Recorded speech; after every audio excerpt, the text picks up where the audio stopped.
In recent times, I've been asked about why we would name a highway after a football player.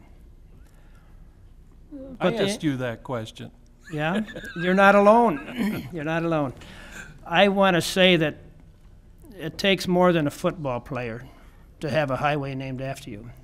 I've known the Ingram family for many years. I worked with Mark Ingram's grandfather. Mark Ingram's story does not start at Alabama. It's just another chapter in his life. Mark's grandfather, Art Johnson, played at Michigan State. Now, I don't think anybody on this committee is old enough to remember that, but we were reminded this afternoon that he wore number 30.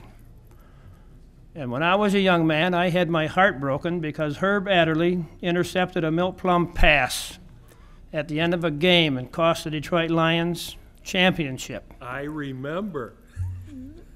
Heartbreaking. We used to get close then as Lions, but we don't even do that anymore. But I mentioned Herb Adderley's name to Mr. Johnson. Well, Herb Adderley couldn't play for the Spartans because Art Johnson beat him out at defensive back. So this lineage has been carried on for a few generations. The most important reason why we should name this highway, and with your support we can, after Mark Ingram II, not what he's done on the football field, but what he's done in the classroom. Flint is a tough time, or tough town. It's got tough times right now. We can hold up Mark Ingram as a role model, as a person that has left Flint only temporarily and risen to the heights of being the best football player in the country. But more important than that, he's going to graduate a year early from Alabama. He's on schedule right now to graduate 1 year from right now, next May. We think it's important that we put a high priority on education. I know I have fellow education committee members here and Mr. Van Workum. Okay. That's why we want this highway named after him. Not what he did on the football field, but what he did in the classroom. We need Mark Ingram to tell his story to the young kids in the Flint schools and across the state of Michigan. It doesn't matter where you come from, the results can be what you determine them to be. So I'm here today to ask for your support in this legislation. Not for a football player, but for a well-rounded individual that had the upbringing that was required, that was necessary to come out of that community and rise to the height in his sport, but also in his academics. At this time, I'd like to turn it over to the mother. You know, all of us here today, thanks be to God, have a mother. And we're only a few days away from Mother's Day, and I think this would be one more gift that we could offer Mrs. Ingram for the great work she did on behalf of her family. So at this time, if it be all right with you, Mr.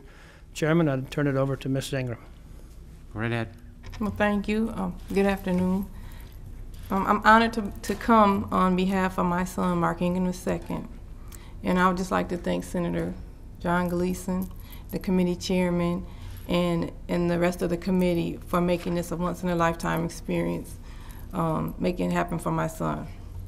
I'd also like to thank my family, my mother, my father, my daughter, and my sisters for coming with me to support me. And I'd also like to share with you some special memories that I have to let you know a little bit about Mark.